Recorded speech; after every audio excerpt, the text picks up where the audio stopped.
Dans le livre des commémorations dont je vous ai déjà parlé, un chapitre a attiré mon attention concernant le travail qui a été fait dans la ville de Bordeaux.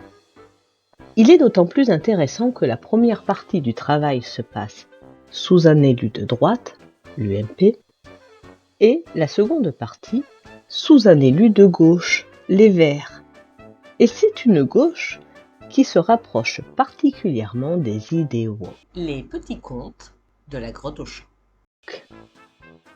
En effet, je tiens à souligner qu'il existe un clivage fort dans la gauche à propos de ce sujet. Un clivage que l'on pourrait dire générationnel, l'universalisme dépassé par le communautarisme. Donc, ce que va décider la mairie de Bordeaux dans un premier temps va être de commémorer le passé lié à la traite négrière de Bordeaux. Et l'option choisie est de créer un monument afin que l'on n'oublie pas toutes les personnes qui ont été victimes de l'esclavage, commerce qui a permis le développement de la ville. Dans l'article, Carole Lémé nous explique que son choix s'est porté sur Adélaïde Modeste Testa Pouessy. L'histoire d'Adélaïde est la suivante. Dans le cadre d'une guerre intra-africaine, elle est faite captive par une tribu rivale qui va la déporter sur la côte ouest africaine où elle va être vendue à des négriers. Tu es en train de nous dire que ceux qui l'ont réduite en esclavage, ce sont des Noirs ? Oui, pour certains, le réveil va être douloureux lorsqu'ils vont comprendre que l'on n'est pas dans Star Wars avec d'un côté les bons et de l'autre les méchants. Je t'ai perdu, Anakin. Je t'ai perdu. J'aurais dû comprendre que les Jedi complotaient contre le chancelier. Le chancelier, c'est le mal absolu, tu le sais maintenant. Pour moi, le mal absolu, ce sont les Jedi, c'est vous. Tu es perdu, alors. Là, elle est achetée par des Bordelais qui ont une plantation à Saint-Domingue.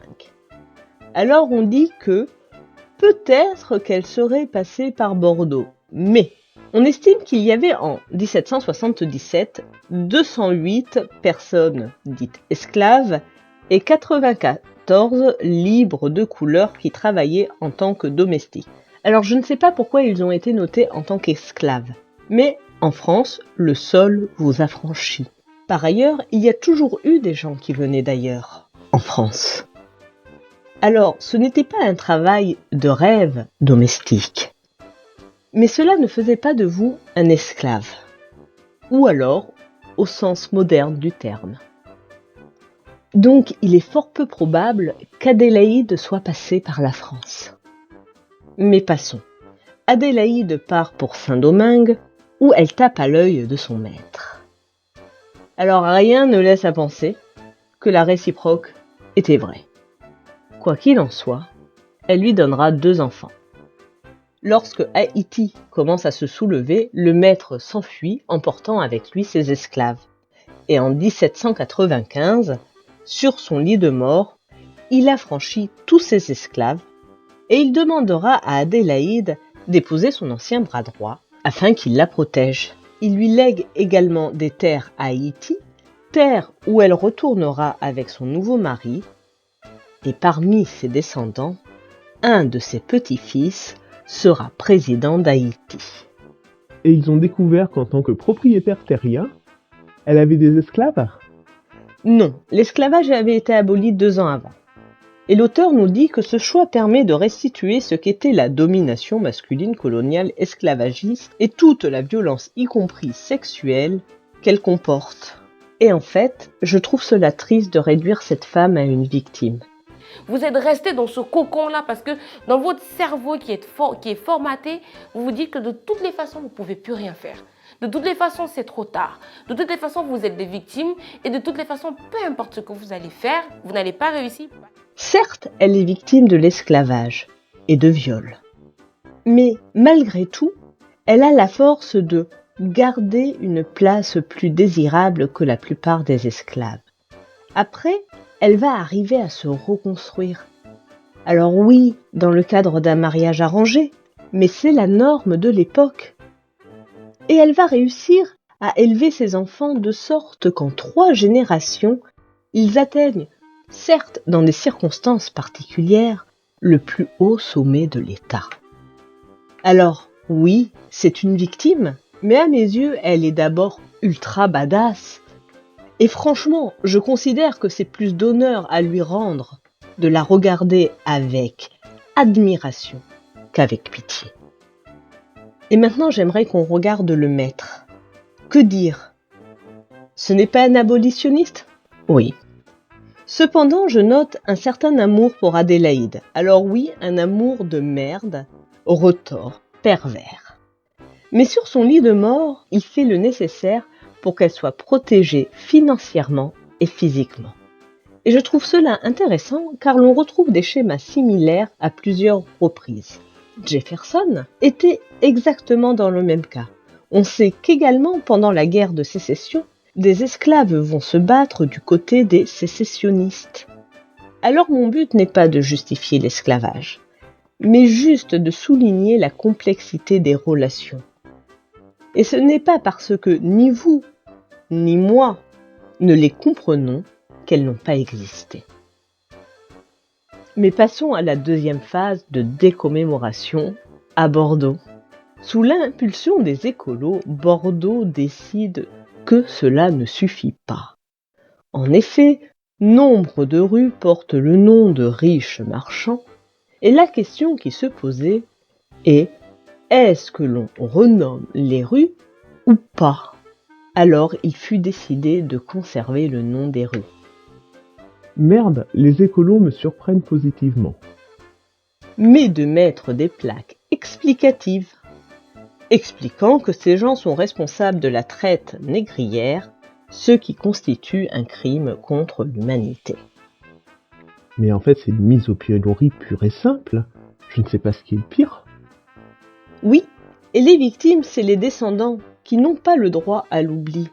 Or, en France, il y a un principe: on ne porte pas la faute de ses pairs.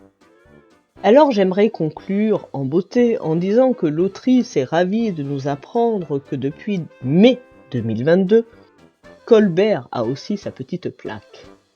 Et je ne vois pas en quoi ta conclusion pourrait être pire. Beaucoup de gens se sont agacés à propos de ces contre-plaques. Donc, page 414 du même livre, Nicolas Makortik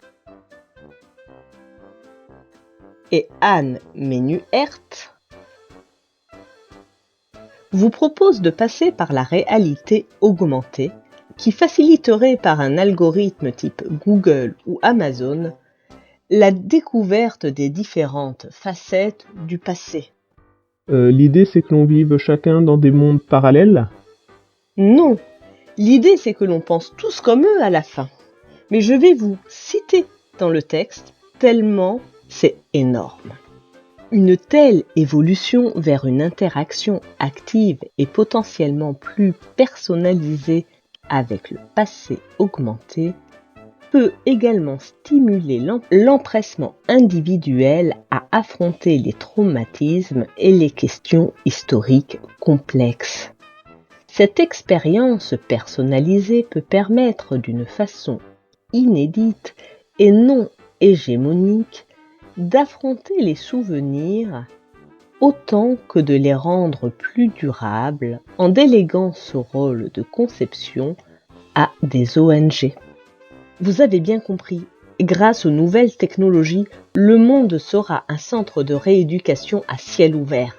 La pédagogie mise en place, adaptée à vous, permettra de vous endoctriner à l'idéologie woke. En gros, on vous en mettra par petites doses afin que vous l'acceptiez plus facilement. Et il propose de le mettre en place de sorte qu'il échappe au pouvoir politique. Et ce n'est pas un scénario futuriste. Bordeaux l'a fait. Et si Colbert est un grand méchant raciste, on oublie de dire, sur la plaque de Toussaint Louverture, que lui aussi, bien que noir, était propriétaire terrien et avait des esclaves. Car, a priori, l'esclavage n'est un crime que lorsque vous êtes blanc. N'est-ce point le comble du racisme que de croire que seuls les blancs peuvent l'être? C'est effrayant. et c'est l'élite intellectuelle de demain.